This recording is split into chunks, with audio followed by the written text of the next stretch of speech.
할렐루야. 오늘 오후 시간도 하나님께서 우리에게 주실 말씀의 은혜가 우리 마음 깊은 곳에 임하기를 원합니다. 여러분, 믿음의 여정이라는 것 자체가 사실은 만만하지 않습니다. 우리가 처음 믿었을 때에 받은 그 기쁨과 감격으로 평생을 살아갈 수 있으면 좋겠지만, 사실 믿음을 우리 마음에 담는 순간부터 수많은 환난과 어려움들이 우리 앞에 놓여질 때가 분명 있다는 것입니다. 다만 우리에게 허락된 이 믿음의 자리에서 우리가 어떻게 무엇을 위해 살기를 결심하느냐에 따라서 분명 그 인생의 걸음은 달라지죠. 인간은 약해서 넘어지고 늘 상실하고 또 그 마음에 상처를 받게 됩니다. 그럴 때마다 하나님께서 믿음을 놓치지 않는 자에게 주시는 용기가 있다는 것입니다. 하나님은 오늘도 우리에게 사랑하는 딸아, 사랑하는 아들아, 내가 너와 함께 할 것이다. 내가 너의 삶에 끝까지 너와 동행할 것이다 라는 이 하나님의 음성이 들릴 때 이것이 우리에게 힘이 되어져서 계속해서 세상을 살아갈 수 있는, 대적과 맞닥뜨려 싸울 수 있는 믿음의 힘이 생기게 되는 것입니다. 여러분, 하나님이 주시는 용기는요, 세상이 주는 용기와는 전혀 다르죠. 우리 세상 사람들이 우리를 위로할 때 그 마음으로 우리가 위로를 받지 않습니까? 그런데 하나님께서 우리 가운데 주시는 이 말씀하시는 용기는 세상이 주는 것과는 전혀 다른 용기라는 것입니다. 모세가 하나님의 명령을 받아서 출애굽을 시도할 때에 바로의 그 완악함이, 또한 백성들의 그 불신들이 모세의 마음을 흔들어 놓지 않습니까? 무언가 하나님의 소명 따라 일해 보려고 하는데 가장 큰 장벽이 바로 왕입니다. 그리고 이스라엘 백성들이 처음에는 마음을 합하여서 그 역사를 이루어 가려고 해보았는데 어떻게 했어요? 그들 속에 불신이 일어나면서 모세를 원망하고 하나님을 원망합니다. 그때 모세는요, 주저앉아서 낙심하고 있는 것이죠. 그럴 때 하나님께서 오늘 모세에게 찾아오셔서 용기를 주시는 내용이 오늘 본문의 내용입니다. 중요한 사실은요, 하나님께서 모세에게 주시는 그 용기의 크기가 우리 인간이 생각하는 것과는 전혀 상상을 초월할 만큼 큰 믿음의 용기를 모세에게 주십니다. 여러분, 1절의 말씀을 보시면 뭐라고 기록되어 있습니까? 여호와께서 모세에게 이르시되 볼지어다 내가 너를 바로에게 뭐같이? 신같이 되게 하였은즉 내 형 아론은 내 대언자가 되리라.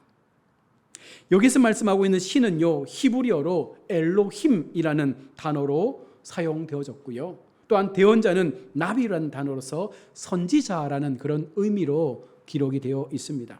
하나님께서 모세를 다시 말해서 하나님과 같은, 그와 같은 모습으로 바로 앞에 세워주시겠다, 이 말을 달리 우리가 보면 하나님께서 그 자리에 직접 모세를 통하여 함께 하시겠다라고 하는 하나님의 놀라운 동행하심의 역사를 오늘 모세에게 증거하고 있는 것입니다. 하나님과 같게 하시는 그 영광 가운데 모세를 세울 것이고, 그 형 아론은 모세를 대언하여 선지자로서 그 역할을 감당할 수 있도록 내가 너희에게 힘을 주겠다라고 말씀을 합니다. 이는 40년 동안 미디안에서 양을 치던 모세에게는요, 이루 말할 수 없는 엄청난 영광이 아니겠습니까? 감히 세상의 어느 누가 신과 같은 모습으로 사람들 앞에 세워질 수 있겠습니까? 이렇게 하나님께서는요, 먼저 모세에게 큰 은혜를 주시고 하나님 주신 그 소명, 이 사명을 감당하도록 하셨습니다. 모세가요, 바로왕에게 10번이나 거절당하고 죽을 고비도 많이 넘겼겠지만 하나님께서 모세에게 주신 그 큰 은혜를 기억하면서 날마다 그 시간들을 이겨냈다는 거예요. 여러분, 한번 생각해 보십시오. 내가 하나님의 백성으로 삶을 살아갑니다. 하나님께서 내게 소명을 주셨습니다. 내가 그 소명을 이루기 위하여 무언가 일을 행하는데 많은 사단의 대적들이 하나님의 일을 방해하기 위해서 우리를 막는 거예요. 심지어 우리 가족들, 가까운 우리의 주변 사람들이 나를 해하려고 하고 나를 압박할 때에 얼마나 큰 상실감이 있겠습니까? 하나님의 일인데. 그런데 오늘 하나님은 그런 우리에게 모세와 같이 찾아와서 내가 너희를 신처럼 세워주겠다. 세상이 너희를 어찌할 수 없도록 내가 신처럼 너희를 보낼 것이다 라고 말씀하고 있는 것입니다. 그리고 이와 같은 하나님의 뜻은요, 바로에게 전달되게 되는데, 이 전달되는 과정이 어떤 규칙이 있어요. 2절의 말씀을 보시면 내가 내게 명령한 바를 너는 내 형 아론에게 말하고 그는 바로에게 말하여 그에게 이스라엘 자손을 그 땅에서 내보내게 할지니라. 하나님은 먼저 모세에게 말씀하셨습니다. 그렇게 모세가 하나님께로부터 받은 용기를 가지고 그것을 누구에게? 아론에게 전달하는 거예요. 그러면 아론은 다시금 이제 그들의 대적인 바로왕을 찾아가서 이 말을 전달하도록 했다는 것이죠. 결국은요, 바로는요, 하나님 앞에 온전하게 세워지지 못할 만큼 미천한 존재라는 것입니다. 보통 우리가 나라를 만날 때에 왕과 왕이 만나지 않습니까? 하나님은요, 그들의 왕으로서 이 바로왕을 만나주지 않습니다. 그냥 대언자인 아론을 통해서 그 왕을 만나는 거예요. 그만큼 하나님 앞에 바로왕은요, 그냥 왕이 아니라 똑같은 사람인 것이죠. 그처럼 하나님은요, 모세에게 말씀하시고 모세가 아론에게 말씀해서 그 아론이 바로왕에게 하나님의 말씀을 전하는 구조로 지금 말씀이 증거되고 있는 것이죠. 자, 그러나 문제는요, 3절에 보인 것처럼 여전히 하나님께서 어떻게 해요? 바로의 마음을 완악하게 하고 있습니다. 이 말을 다르게 표현하면 바로의 마음을 완악한 대로 내버려 두었다는 것입니다. 왜 그랬을까요?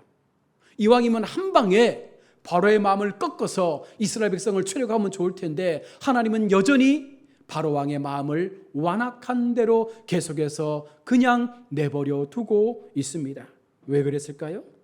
그가 얼마나 하나님 앞에 무능한 존재인지를 철저하게 깨트리시고 그가 스스로 깨닫도록 하기 위해서 하나님은요, 그 시간들을 준비하고 계시는 것입니다. 하나님은 바로의 속박에서 이스라엘 백성을 어떻게 이끌어낼 것인지에 대하여 분명하게 바로에게 보여주고 있는데 4절의 말씀을 보십시오. 바로가 너희는 너희의 말을 듣지 아니할 터인즉 내가 내 손을 애굽에 뻗쳐 여러 큰 심판을 내리고 내 군대 내 백성 이스라엘 자손을 그 땅에서 인도하여 낼지리라. 바로에게 여러 번의 고난과 고통을 주어서 이제서야 때가 될 때 하나님께서 그들을 이끌어내는데 하나님의 표현이 무엇입니까? 오늘 4절의 말씀처럼 내 손을 통해서, 내 손이란 하나님의 강한 능력의 손을 통해서 이 일들을 이루어 가시겠다 말씀하는 것이죠. 또한 내 군대, 내 백성이 누구입니까? 이스라엘 백성들이죠. 하나님께서 약속하신 그 이스라엘 백성을 통하여 하나님의 출애굽의 역사가 하나님의 손을 통하여 어떻게 나타나고 있는지를 반드시 바로 왕에게 보여줄 것이다. 그때서야 바로가 하나님이 누구이신지 깨닫게 될 것이다 라고 말씀을 합니다. 하나님께서 이렇게 말씀하신 이유가 무엇입니까?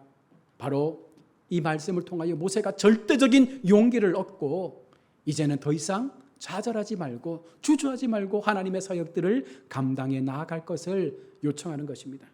그리고 이 모든 말씀을 듣고 6절은요, 모세와 아론이 행하였다라고 기록을 합니다. 그리고 7절에서 모세와 아론의 나이를 갑자기 언급하고 있거든요. 7절의 말씀을 보십시오. 그들이 바로에게 말할 때에 모세는 80세였고 아론은 83세였더라. 왜 하나님께서 그들의 나이를 기록했을까? 이것은 출애굽이요, 구속사의 큰 분수령으로 중요한 사건을 이루기 때문입니다. 아브라함의 가나안 이주 때에 창세기 12장 4절에서 아브라함의 나이를 언급하셨습니다.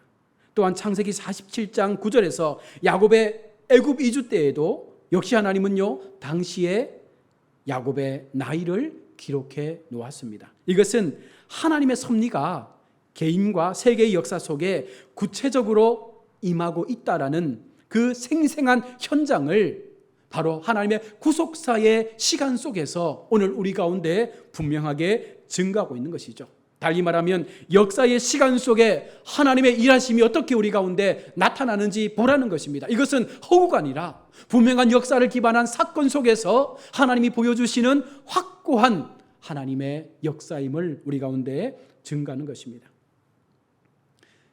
우리가 이 땅을 살아가면서 어쩌면 우리에게도요, 하나님은 우리의 이 시간 속에서 하나님의 시간들을 만들어 가시는 줄로 믿습니다.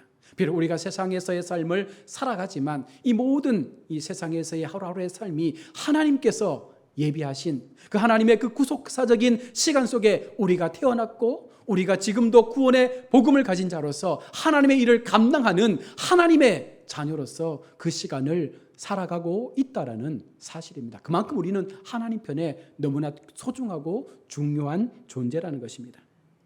이제 이 이야기를 하고 난 이후에 7장 8절로부터 13절에서 이제 바로가 모세와 두 번째로 만남을 갖게 되는 사건이 나옵니다.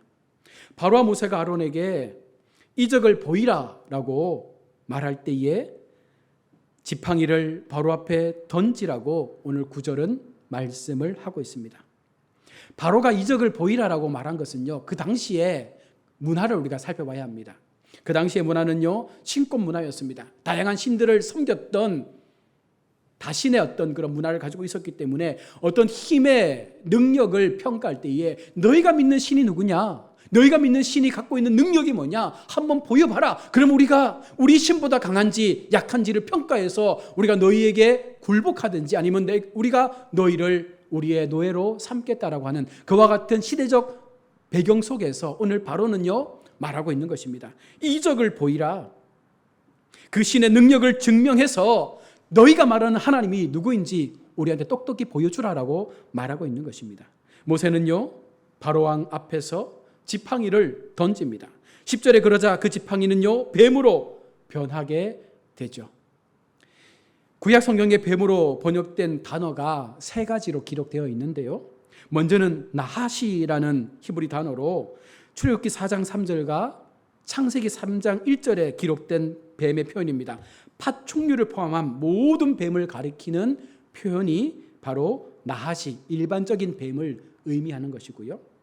또 하나는 사라프라는 단어로 민수기 21장 8절 장대에 내어 갈린 노뱀을 의미하죠. 주로 맹렬한 독성을 지닌 뱀을 지칭합니다. 이스라엘 백성이 불순종으로 인해서 광야에 하나님께서 뱀을 보내서 그 백성들을 물어서 죽게 했던 그 독이 있는 뱀을 가리키는 단어고요. 또 하나가 탄닌이라는 단어인데 이것은 뱀처럼 생긴 짐승을 가리키는 특수한 용어입니다. 오늘 본문에 등장하는 출애굽기 7장 9절의 말씀, 신명기 32장 33절의 말씀, 이것을요 다른 표현으로 바다괴물, 사탄, 용 등으로 표현하고 있는데 오늘 본문에서는요 이 탄닌은 코브라로 해석되고 있습니다. 왜 이와 같은 코브라로 등장했습니까? 바로 그 당시에 왕이 믿었던 신 가운데 하나가 바로 코브라 신이었거든요. 강력한 힘을 상징하는. 그래서 애굽의 왕들이 쓰고 있는 그 왕관 중심에 뭐가 있었어요? 코브라 형상이 탁 새겨져 있지 않습니까? 자, 그런데 이 같은 모세의 이적을 이 바로 왕의 신하들인 그죠? 술법사들도 동일하게 행하는 거예요. 11절 말씀을 보면 그들도 동일하게 그 지팡이를 던졌더니 뱀으로 변한 것입니다. 마술사, 요술사 그들의 능력도 모세처럼 동일한 모습으로 비춰진 것처럼 보여집니다. 그러나 여러분 그들이 행한 것은 주술이지 신적인 능력이 아니다라는 것입니다. 코브라 뱀을 어떤 주술을 써서 딱딱하게 나무처럼 굳게 만든 이후에 들고 있다가 그 뱀을 던져서 주술을 푸니 다시금 그 딱딱했던 뱀이 움직이게 된 것입니다. 쉽게 말하면 오늘날 마술처럼 눈속임을 한 것입니다. 그러나 아론의 지팡이의 뱀이 그들의 모든 뱀을 다 삼켜버렸다라고 12절은 말씀합니다. 여러분 애굽 왕이 믿었던 코브라 신, 왕관에 그려질 만큼 중요했던 그 코브라 형상이었는데 하나님께서 모세와 아론을 통해서 애굽의 요술사들이 풀어놓았던 그 모든 코브라 뱀들을 다 삼켜 먹어버리는 사실을 보여줌으로 통해서 너희가 믿고 있는 그 신이 하나님을 대적할 수 없음을 우리 가운데 분명하게 보여주고 있는 것입니다. 이후 다시 바로 왕의 마음이 완악해져서 그 말을 듣지 아니하고 이제 본격적인 10재앙 가운데 첫 번째 재앙이 애굽 전역에 일어나게 됩니다. 지금까지는 바로와 모세와의 1대1의 대결이었다면 이제는 애굽의 모든 신과 하나님과의 대결로 이제 확장되는 것이죠. 첫 번째 재앙이 무엇입니까? 7장 14절로 25절에 등장하고 있는 애굽의 나일강이 피로 변하는 이적이 나타나게 됩니다. 이 이적은요, 애굽의 젖줄기이자 애굽의 우상인 나일강에 대한 하나님의 초자연적인 재앙이었습니다. 동시에 이 재앙은요, 장차 닥쳐올 모든 초태생들의 죽음을 예고하는 무서운 전조였습니다. 이때라도 하나님 앞에 순종하고 그들을 내보냈으면 그들의 장자들이 죽지 않았을 텐데 그들은 철저하게 완악한 마음으로 하나님을 대적하다가 마지막 그들의 모든 장자들이 죽게 되는 슬픔을 맞게 되는 것입니다. 여러분, 큰 지진 앞에 어떤 현상들이 보여지는 것처럼 하나님은요, 미리 그들에게 작은 경고를 가지고 앞으로 닥쳐올 큰 재앙들을 말씀하고 있는 것입니다. 20절에 나일강물이 모두 피로 변하게 되어집니다. 이것은 단순한 시각적 표현이 아니라 이 강물 전체가 진짜 다 피가 되었다라고 우리가 이해해야 합니다.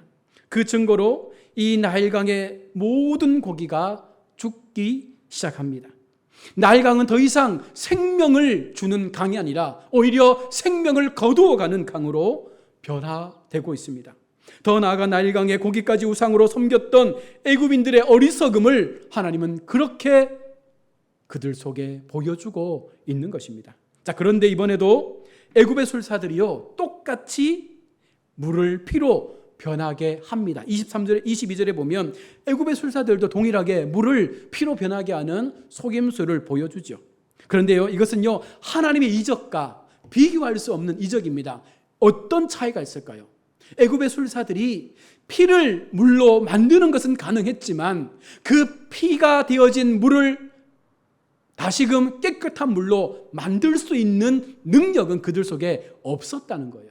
만약에 애굽의 술사들이요, 물을 피로 바꿀 수 있는 힘이 있었다면 다시금 그 강물을, 피로 된 강물을 다시금 원상태의 강물로 만들 수 있도록 술사를 행해야 되는데 그렇게 하지 못했다는 것이죠. 결국 그들의 행위 자체가 속임수였음을 분명히 우리 가운데 보여주는 것입니다.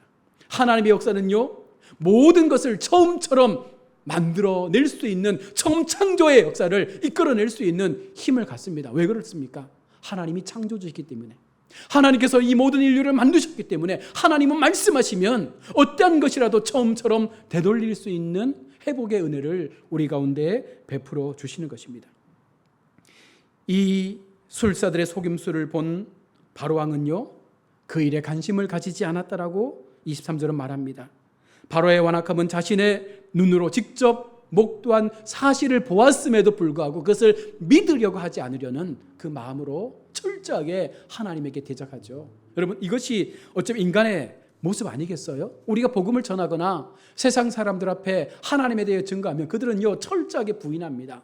하나님께서 이루신 그런 어떤 기적들을 우리가 증거하고 우리 삶의 현장에서 하나님께서 이루어주신 그 은혜의 시간들을 보여줌에도 불구하고요, 그들은요, 철저하게 하나님 앞에 끝까지 모른 척하며 하나님이 없다라고 말하는 그들의 모습을 우리가 분명 우리 삶에서 보지 않습니까? 오늘 하나님은요, 모세에게 다시금 하나님의 소명을 감당할 수 있는 믿음의 용기를 주셨고 이제 바로 왕 앞에 세워져서 첫 번째의 애굽의 재앙을 내림으로 하나님의 심판이 이제 그 땅 가운데 시작되었음을 말씀하며 오늘 우리 가운데도 경고하시는 거예요. 하나님은요, 어쩌면 우리 가운데 첫 번째, 두 번째, 세 번째, 네 번째 계속되는 재앙을 통하여 이제 말세의 때가 왔다, 이제 재림의 주님께서 오실 그 때가 왔다, 너희가 이제라도 깨달아 하나님 앞에 순종하고 우리의 죄를 자복하고 우리가 하나님 앞에 모든 것을 다 내려놓는다면 이것이 용서가 될 수 있겠지만 오늘 바로왕처럼 모른 채 그 자리를 떠나버리면 또 두 번째 재앙이 바로왕 앞에 나타나 그들을 고통스럽게 하는 것처럼 오늘 우리에게도 그와 같은 고통이 임하게 될 것입니다. 오늘 출애굽기 7장의 말씀 속에서 하나님은 모세에게 용기를 주신과 함께 바로왕에게 분명한 경고를 행하고 있습니다. 오늘 하나님께서 우리를 하나님의 사람 모세처럼 이 땅 가운데 보내셨다면 어쩌면 우리에게도 수많은 환난과 어려움들이, 많은 대적들이 우리의 삶 가운데 우리의 길들을 막으려고 행할 때가 있을 것입니다. 그러나 여러분 염려하지 마십시오. 하나님 주시는 용기가 날마다 우리 인생 가운데 나타남을 여러분 믿으셔야 합니다. 그 믿음 속에 우리가 세워지면 바로 왕이라 할지라도, 세상의 강력한 신이라고 자부하는 그와 같은 사람들이라 할지라도 하나님의 말씀 앞에 그들은 철저하게 무너지는 모습을 보게 될 것입니다. 바로 이것이 출애굽기에 등장하는 이 재앙들의 사건들을 통하여 하나님께서 증거하시는 하나님의 하나님 되심을 보여주시는 증거인 줄로 믿습니다. 우리 모두가 이 마음 가지시고 또 한 주간도 여러분 실족하고 넘어지고 힘들고 상처받고 어려운 상황 가운데 놓일 수 있겠지만, 그러함에도 중요한 게 뭡니까? 하나님은 여전히 우리와 함께 하신다. 하나님은 여전히 우리의 편이 되어주신다. 하나님은 여전히 우리에게 용기를 주시고 있다라는 그 확신을 가지고 또 한 주간의 삶을 믿음으로 걸어가시는 우리 모두가 될 수 있기를 주의 이름으로 축원합니다. 아멘. 하나님 은혜를 감사합니다.